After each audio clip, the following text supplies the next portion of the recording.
ഈ സഭ ഉയർത്തിപ്പിടിക്കുവാൻ ആഗ്രഹിക്കുന്ന സ്വാതന്ത്ര്യ ബോധം, ഇതിന്റെ ഓർമ്മപ്പെടുത്തലാണ് ഓരോ കാതോലിക്ക ദിന ആഘോഷവും. അതുകൊണ്ട് ഈ സഭയിൽ നിന്ന് പിരിഞ്ഞുപോയ ചിലർക്ക് അസ്വസ്ഥതകൾ ഉണ്ടാകുക സ്വാഭാവികം. നമ്മൾ ആവശ്യപ്പെട്ടിട്ടില്ല ആരും പിരിഞ്ഞു പോയത്. ഇയാൾ എന്തോ കാണിക്കുന്നു. ഈ പെരുന്നാൾ സ്ഥലത്തൊക്കെ ചില ബൊമ്മ ഇരുന്ന് തലയാട്ടുന്നുണ്ട്. എന്തോ വലിയ പോയിന്റ് പറഞ്ഞ പോലെയാണ് അദ്ദേഹം സ്വയം ചിന്തിക്കുന്നത്. സ്വയം ചിന്തിച്ച് എളിപ്പനാകുകയാണ്. ഈ സഭയിൽ നിന്ന് ആരോ പിരിഞ്ഞുപോയി. ഇന്ത്യൻ ഓർത്തഡോക്സ് വിഭാഗത്തിൽ നിന്ന് എന്നെ കേൾക്കുന്ന ആരെങ്കിലും ഉണ്ടെങ്കിൽ, നിങ്ങൾക്ക് അത്തരത്തിലൊരു ധാരണയുണ്ടെങ്കിൽ ആ ധാരണ നിങ്ങൾ തിരുത്തണം. കാരണം ഈ സഭയിൽ നിന്ന് ആരും ഇന്ത്യൻ ഓർത്തഡോക്സ് വിഭാഗത്തിൽ നിന്ന് ആരും പിരിഞ്ഞു പോയതല്ല. മാതൃസഭയിൽ നിന്ന് ഇന്ത്യൻ ഓർത്തഡോക്സ് വിഭാഗമാണ് പിരിഞ്ഞുപോയത്. അവരാണ് വിഘടന്മാർ. വിഘടിത വിഭാഗമാണ് ഇന്ത്യൻ ഓർത്തഡോക്സ്. മാതൃസഭ സുറിയാനി സഭയാണ്.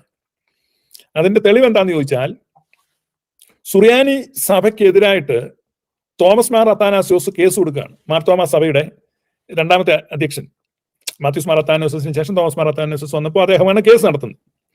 അപ്പൊ ആ കേസിൽ മാർത്തോമാ സഭയ്ക്ക് പ്രതികൂലമായ വിധി ഉണ്ടാകുകയാണ്. അപ്പം റോയൽ കോർട്ട് വിധി പരിശുദ്ധ പാത്രിയർക്കീസ് ബാവ അധ്യക്ഷനായി പാത്രിയർക്കീസ് ബാവയെ അംഗീകരിക്കുന്നതാണ് ഔദ്യോഗിക സഭ എന്ന് വിധിച്ചു. ആ വിധിയെ 2017 സുപ്രീം കോടതി വിധി പരാമർശിക്കുന്നുണ്ട്.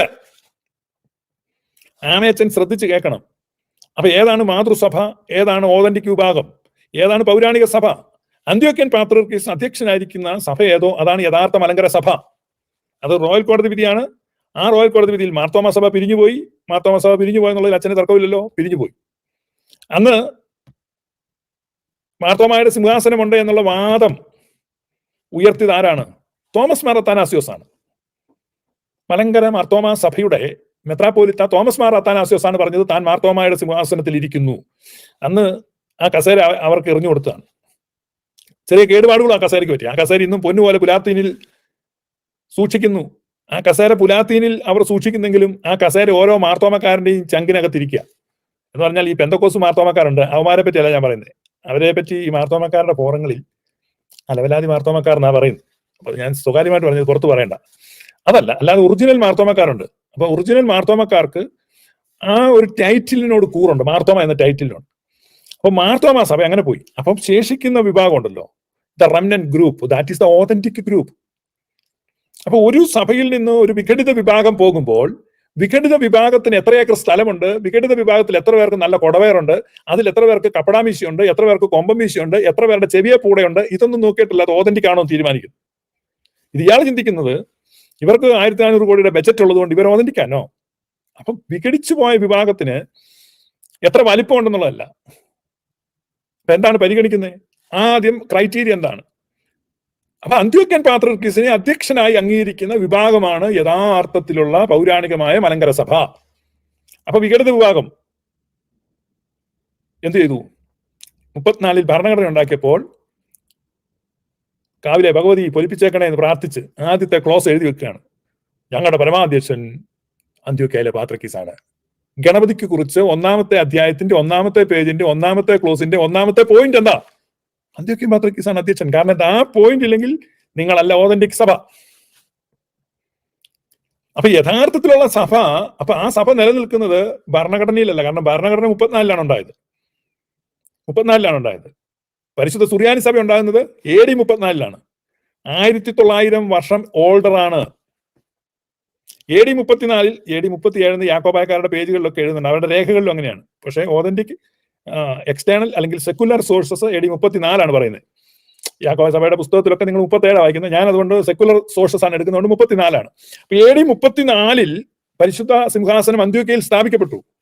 1934-ൽ മലങ്കരയിൽ ഭരണഘടന ഉണ്ടായി. വ്യത്യാസം എത്ര? 1900 വർഷത്തെ വ്യത്യാസമാണ്. ആമയച്ച് മനസ്സിലാക്കണം. 1900 വർഷം ഇവിടെ നിലനിന്ന ഒരു ഇൻസ്റ്റിറ്റ്യൂഷനാണ് സുറിയാനി സഭ. ആ സഭയെ പറ്റിയാണ് ഞാൻ പറയുന്നത്. ആ സഭയിൽ നിന്ന് വിഘടിച്ചു പോയ ഒരു വിഭാഗം മാത്രമാണ് നിങ്ങൾ. അതുകൊണ്ടാണ് സുറിയാനി സഭയുടെ ഒരു വിഭാഗമാണെന്ന് നിങ്ങളുടെ ഭരണഘടനയിൽ തന്നെ ഉള്ളത്. വിഘടിച്ചു പോയ വിഭാഗം. ഭാഗം എന്ന് പറയുന്നത് ചേർന്ന് നിൽക്കുന്നതും, വിഘടിച്ചു പോയ ഭാഗത്തെ വിഭാഗം എന്നും വിളിക്കും. അപ്പൊ നിങ്ങൾ വിഘടിച്ചു പോയ ഒരു ഭാഗമാണ്, അതാ വിഭാഗം. മനസ്സിലായോ? വേറൊരു ബിരുദൻ ഇപ്പം ഈ ഇന്ത്യൻ ഓർത്തഡോക്സ് വിഭാഗത്തിനകത്ത് ആരാണ് വലിയ മണ്ടൻ എന്നൊരു ഒരു തർക്കം നടന്നുകൊണ്ടിരിക്കുക. എനിക്ക് തോന്നുന്നത് മത്സരം മിക്കവാറും ക്രിസ്തുമസിന് എന്തോ സമാധാനം ഉണ്ടെന്ന് തോന്നുന്നു. അതുപോലെ മണ്ടത്തിൽ ഇവര് അച്ഛന്മാരും മെത്രാച്ചന്മാരും എല്ലാം മത്സരിച്ച് പറയാം. വേറൊരു വിരുദ്ധൻ പറയാണ് അന്ത്യോക്യയുടെയും കിഴക്കൊക്കയുടെയും എന്ന് പറഞ്ഞാൽ ഈ യൂഫ്രട്ടീസിന്റെ തീരത്തേക്ക് വരുമ്പോൾ റോമൻ സാമ്രാജ്യം കടന്നിട്ട് പേർഷ്യൻ സാമ്രാജ്യത്തിലോട്ട് കിടക്കുന്ന ആ ഭാഗത്ത് വലിയൊരു കൊക്കയുണ്ട്. അതാണ് കിഴക്കേ കൊക്ക. അതുകൊണ്ട് കിഴക്കേ കൊക്കയുടെ പാത്രക്കീസാണ്. അന്ത്യോക്യയുടെയും കിഴക്കേ കൊക്കയുടെയും എന്നാണ് ഒറിജിനൽ. തമാശയായിട്ടുള്ള പുള്ളി സീരിയസ് ആയിട്ട് പറയും. ഈ അടുത്ത കാലത്ത് സർക്കുലേറ്റ് ചെയ്യുന്ന ഒരു വീഡിയോ നിങ്ങളൊക്കെ കണ്ടു കാണും. ആന്റിയോക്ക് ആൻഡ് ഓൾഡ് ഈസ്റ്റ് എന്നാണ്. ആന്റിയോക്ക് ആൻഡ് ഓൾഡ് ഈസ്റ്റ്. ഈ ഓൾഡ് ഈസ്റ്റ് എന്നുള്ള കിഴക്കേ കൊക്ക എന്ന് അദ്ദേഹം മനസ്സിലാക്കുന്നത്. അതാണ് ആ വാക്കിൻ്റെ അടുത്ത്. അല്ലാതെ അന്ത്യോക്യയുടെ കിഴക്കൊക്കെ എന്ന് പറഞ്ഞാൽ അങ്ങോട്ട് പോവല്ല. ഇന്ത്യ, ചൈന ഒക്കെ പോവല്ല. ഓസ്ട്രേലിയ, ന്യൂസിലാൻഡ് അതല്ല അന്ത്യോക്യയുടെ കിഴക്കൊക്കെയുടെയും. മനസ്സിലായി? അന്ത്യോക്യയും കിഴക്കൊക്കെയുടെയും എന്ന് പറഞ്ഞാൽ ഈ ഇതിലേക്കുള്ള ചെങ്കുത്തായ സ്ഥലമാണ് യൂഫ്രട്ടീസിന്റെ. ഞാൻ പോയി കണ്ടിട്ടുള്ള സ്ഥലങ്ങളാണ്.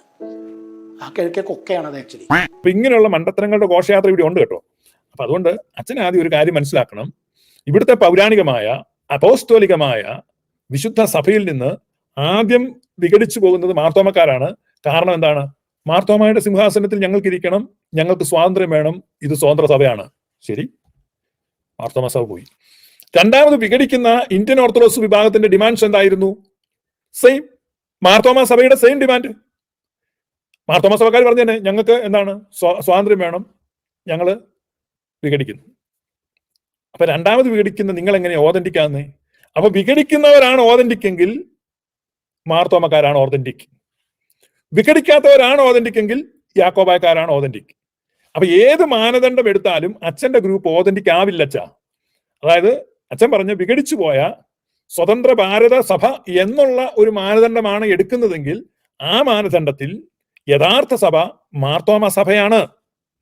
എന്നാൽ പൗരാണികമായ വിശ്വാസത്തിൽ പുരാതനമായ സിംഹാസനത്തോട് ചേർന്ന് പൂർവികരുടെ വിശ്വാസത്തിൽ ഇതിനു മുമ്പ് ഇവിടെ ജീവിച്ച് ശ്വസിച്ച് വിശ്വസിച്ച് മരിച്ചുപോയ വിശ്വാസികളുടെ വിശ്വാസത്തിൽ അന്ത്യോക്യ സിംഹാസനത്തെയാണ് അവർ കണ്ടിരുന്നതെങ്കിൽ ആ വിശ്വാസത്തോട് ചേർന്ന് നിൽക്കുന്ന സഭയാണ് യഥാർത്ഥ സഭയെങ്കിൽ അത് യാക്കോബായ സഭയാണ്. അപ്പൊ രണ്ട് രീതിയിൽ നോക്കിയാൽ നിങ്ങൾ ഓതന്റിക് അല്ല. ഒന്നാമത്തെ പരിഗണന എടുത്താൽ മാർത്തോമ സഭയാണ് ഓതന്റിക്. രണ്ടാമത്തെ പരിഗണന എടുത്താൽ യാക്കോബായ സഭയാണ് ഓതന്റിക്. അപ്പൊ ഒന്നുകിൽ മാർത്തോമ സഭ അല്ലെങ്കിൽ യാക്കോബായ സഭ. മനസ്സിലായോ? ഒന്നുകിൽ നീ മാർത്തോമയാണ് അല്ലെങ്കിൽ യാക്കോബയാണ്. ഇതിന്റെ ഇടയ്ക്ക് നിൽക്കുന്ന നീ എന്താണ്? ഒരു വികൃത സത്തം. നിങ്ങൾക്ക് ഐഡന്റിറ്റി അടയാളപ്പെടുത്താൻ കഴിയില്ല. അതുകൊണ്ടാണ് നിങ്ങൾ കുറച്ച് അവിടെ നിന്നും കുറച്ച് ഇവിടെ നിന്നും മാർത്തോമക്കാരിൽ നിന്ന് ഒരു പേരും യാക്കോബായക്കാരിൽ നിന്ന് അധ്യക്ഷന്റെ പേരും അപഹരിച്ച് ഒരു വിചിത്ര ജീവി ഉണ്ടാക്കി വെച്ചിരിക്കുക. അതാണ് ഇന്ത്യൻ ഓർത്തഡോക്സ് വിഭാഗം. ഇപ്പൊ മനസ്സിലായ അച്ഛന്റെ കാര്യം വേണ്ടായിരുന്നു പുല്ലെന്ന് തോന്നുന്നുണ്ടല്ലേ? സഭ ആവശ്യപ്പെട്ടിട്ട് പിരിഞ്ഞു പോയ ഒരു സഭയും കേരളക്കരയിലില്ല. അവർ സ്വയം പിരിഞ്ഞു പോയതാണ്. എന്തുകൊണ്ടാണ് അവർ പിരിഞ്ഞു പോയത്? ഇവിടെയാണ് ഒരു അന്വേഷണം നടത്തുന്നത്. എന്തുകൊണ്ട് തോമസ് അപ്പോസ്തലന്റെ പാരമ്പര്യം ഞങ്ങളുടെ കൂടെ പാരമ്പര്യമാണ് എന്നവർ പറഞ്ഞാൽ ഞങ്ങൾക്ക് യാതൊരു അഭിപ്രായ വ്യത്യാസമില്ല. ഇത് കേരളത്തിന്റെ പൊതുവായ പാരമ്പര്യമാണ്. തോമസ് അപ്പോസ്തലന്റെ പാരമ്പര്യത്തിൽ നിന്ന് നിങ്ങൾ എന്തുകൊണ്ട് പിരിഞ്ഞുപോയി എന്ന ചോദ്യം ഞങ്ങൾക്ക് ചോദിക്കാൻ പറ്റും. സ്വാഭാവികമായി ഞങ്ങൾക്ക് ചോദിക്കാൻ പറ്റുന്ന ചോദ്യം. ഞങ്ങൾ നിങ്ങളോട് ആവശ്യപ്പെട്ടോ പിരിഞ്ഞു പോകാൻ? ഞങ്ങളെ നിർബന്ധിച്ചോ പിരിഞ്ഞു പോകാൻ? നിങ്ങൾ എന്തുകൊണ്ട് പിരിഞ്ഞുപോയി എന്ന ചോദ്യത്തിന് ഉത്തരം നൽകണം. അതിനെ വിലക്ക് വാങ്ങി യൂട്യൂബുകാരനെ രംഗത്തിറക്കിയിട്ട് കാര്യമില്ല. നിങ്ങള് പിരിഞ്ഞു പോയത് നിങ്ങളാണ്. പരിശുദ്ധ സിംഹാസനത്തിൽ നിന്ന്, അന്ത്യോക്യ സിംഹാസനത്തിൽ നിന്ന് പുറപ്പെടുന്ന പൗരോഹിത്യ നൽവരത്തിൽ നിന്ന്, ആ പൗരോഹിത്യത്തിന്റെ പിന്തുടർച്ചയിൽ നിന്ന്, അപ്പോസ്തോലിക് കവറിങ്ങിൽ നിന്ന് നിങ്ങളാണ് പുറത്തു പോയിരിക്കുന്നത്. We are still under that apostolic blessings. We still belong to the flock under the throne of saint Peter. What about you? നിങ്ങളല്ലേ വിഘടിച്ചു പോയത്? സത്യവും നട്ടാക്കുരുക്കാത്ത സത്യവും അത് കറക്റ്റാണ് സാർ. ആ സത്യം നട്ടാക്കുരുക്കുന്നില്ലായിരുന്നു മലങ്കരി. ഇപ്പൊ ഞങ്ങൾ ശരിക്കും ആഴത്തി കളിച്ച് ഇപ്പൊ കേൾക്കാൻ തുടങ്ങിയിട്ടുണ്ട് സത്യം. കാരണം അറിയാതെ അങ്ങനെ വായിക്കുന്ന സത്യം വരുന്നത്. തൊഴുതുപിടിച്ചുള്ള അപഖ്യാതികൾ നിർമ്മിച്ചുകൊണ്ട് ചരിത്രമാവില്ല. ആകുവച്ചാ ഒറിജിനൽ ചരിത്രമാണ് ഞങ്ങൾ പറയുന്നത്. ഇനി നിങ്ങൾക്ക് വ്യാജ ചരിത്രം ഉണ്ടാക്കിയവർക്ക് മൂട്ടി തീ പിടിച്ചിട്ടുണ്ട്, അത് മനസ്സിലാകുന്നുണ്ട്. എങ്ങനെയാണ് മലങ്കര ഓർത്തഡോക്സ് സഭ ഇന്നും ഉയർത്തിപ്പിടിക്കുന്ന തോമാ പാരമ്പര്യത്തിൽ നിന്ന് നിങ്ങൾ പിരിഞ്ഞു പോയത്? ഞങ്ങൾ ഏത് പാരമ്പര്യത്തിൽ നിന്ന് പിരിഞ്ഞു പോയച്ചാ? മാർത്തോമാ ശ്ലീഹായെ സംബന്ധിക്കുന്ന പ്രാർത്ഥനകളാകട്ടെ, പുമിയോൻ സദ്രാകളാകട്ടെ, കോലോകളെയും കുക്കിലിയോനുകളും ആകട്ടെ, ഇതെല്ലാം സുറിയാനി സഭയുടേതല്ലേ? നിങ്ങൾക്ക് മാർത്തോമാ സഭയായിട്ട് എന്ത് ബന്ധമാണുള്ള വെച്ചാ? മാർത്തോമാ സഭയായിട്ട് നിങ്ങൾക്ക് എന്തെങ്കിലും ബന്ധമുണ്ടോ? മാർത്തോമാ ശ്ലീഹായുമായിട്ട് നിങ്ങൾക്ക് എന്തെങ്കിലും ബന്ധമുണ്ടോ? ഇല്ലല്ലോ. ഒന്നായിരുന്ന മലങ്കര സഭയിൽ നിന്ന് പറമ്പിൽ ചാണ്ടിക്കത്തനാറിലൂടെ ആദ്യത്തെ വിഭജനം എത്തുമ്പോ എന്തായിരുന്നു പിരിവിന്റെ കാരണം? ഇത്ര വലിയ കാര്യമൊക്കെ പറയാൻ മാത്രം അച്ഛനായോ? പച്ച മലയാളത്തിൽ ഈ കേരളീയ സമൂഹത്തോട് പറഞ്ഞു കൊടുക്കാൻ കഴിയണ്ടേ? നിങ്ങൾ കണ്ടുപിടിച്ചു തോമസ് അപ്പോസ്തലന്റെ സിംഹാസനത്തെക്കാൾ വേറെ വലിയ ശ്രേഷ്ഠത മറ്റു സിംഹാസനങ്ങൾ കാണുന്നു. ഞങ്ങളുടെ കുഴപ്പമാണ്. എന്നിട്ട് ഇപ്പം എന്ന് പറയാം ഈ തോമസ് ഞങ്ങളുടെയോടാണെന്ന്. മൈ ഗോഡ്, അച്ഛന് കാര്യമായി എന്തോ തകരാറുണ്ട് അച്ഛാ. പരിമലാശുദ്ധി ഒന്ന് കാണിക്കേ. കാരണം വെച്ചാൽ ഈ ഇതവിടെ പറഞ്ഞു, യാക്കോബായ സഭയുടെ ഒരു പ്രാർത്ഥനയും തോമാസ് ലീഗായെ കൂടാതെ പൂർത്തീകരിക്കപ്പെടുന്നില്ല അച്ഛാ. ആ പ്രാർത്ഥന അപകരിച്ചല്ലേ നിങ്ങൾ ഈ പ്രാർത്ഥന മുഴുവൻ നടത്തുന്നത്, അല്ലേ? യാക്കോബായ സഭയുടെ ലിറ്റർജി അല്ലേ നിങ്ങൾ അടിച്ചു മാറ്റിയിരിക്കുന്നത്? പിന്നെ നിങ്ങൾ സ്വന്തം സഭയാന്ന് പറഞ്ഞു കഴിഞ്ഞാൽ എങ്ങനെ ഒക്കാന്? ഒരു സഭയുടെ പാരമ്പര്യവും പൈതൃകവും ലിറ്റർജിയും അതിലെ വെസ്റ്റ്മെന്റ്സും ട്രഡീഷൻസും ഫെസ്റ്റിവൽസും എല്ലാം അതേപടി അടിച്ചു മാറ്റിയിട്ട് ഒരു ഡ്യൂപ്ലിക്കേറ്റ് സഭ ഉണ്ടാക്കി വെച്ചിട്ട് ഞങ്ങൾ ആണ് ഒറിജിനൽ സഭ എന്ന് പറഞ്ഞാൽ ഇതൊക്കെ പണ്ടൊക്കെ ആളുകളെ കളിപ്പിക്കാൻ, ഇനി അതൊന്നും നടക്കത്തില്ല അച്ഛാ. ഇതിപ്പം വലിയ വിവര സാങ്കേതിക വിസ്ഫോടനം നടന്നിരിക്കല്ലേ. അതുകൊണ്ട് വിജ്ഞാനം വിരൽത്തുമ്പിലാണ്.